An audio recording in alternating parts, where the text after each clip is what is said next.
আমি পরের বাড়িতে কাজ করি, বাসন মাজা, কাপড় কাচা। আমি টুকটাক চাষেরও কাজ করি, আমি গাড়ি চালাতাম, ধরেন গাড়ি নিয়ে চালাতে অ্যাক্সিডেন্ট হয়ে যায়, 6 মাস থেকে পড়িয়ে আছে। আমি পাড়ার ভিতরে গরিব অশিক্ষিত মানুষ, তাদেরকে মাসিক কিস্তি, মাসিক সুদের ধারণাটা দিয়ে, টোটাল প্যাকেজের ধারণাটা না দিয়ে কনভিন্স করছে। আবার কিছু কিছু জায়গায় কনভিন্স করার প্রয়োজনও পড়ছে না। আমার মায়ের একটা অসুখের জন্য 20,000 টাকা দরকার, সেটা মাইক্রো ফাইন্যান্সে হাত বাড়াতে হয়েছে।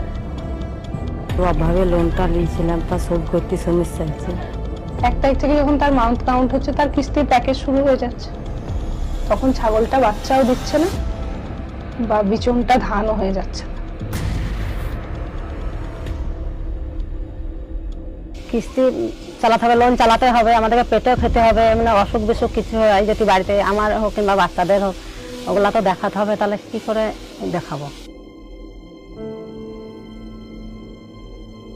ছেলে নিয়েছে, নিয়ে শোধ করতে পারেনি, বাইরে গেছে ছেলে পেলে থুয়ে।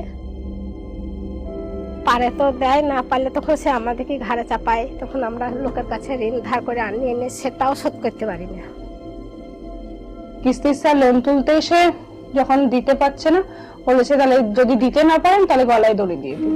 রাত্রবেলায় উঠে এখানে গামছা দিয়ে লোন বাবা থাকতে শোধ করতে পারেন, তো উনি মারা গেলেন, উনি তো গলা দৌড় দিয়ে সুসাইড করে মারা গেছে। এবার ভাসুর মারা গেল হঠাৎ করে, তার 11 দিন পরে এবার ভাসুরের ছেলে মারা গেল। তাহলে শাশুড়ি আর বউ আছে, ও এবার কোথায় থেকে শোধ করবে? বাবা মা চেষ্টা করছে ধান চাল, ঘরে থাকা ছাগল গরু সব বিক্রি করে পরিশোধ করার। তার ভাইয়েরা চেষ্টা করছে। মেয়ের গয়না বিক্রি করেছি। মা মরে গেল না বাবা মরে গেল সেটা দেখবে না ওরা, যেদিন কিস্তি আছে সেদিন দিতে হবে।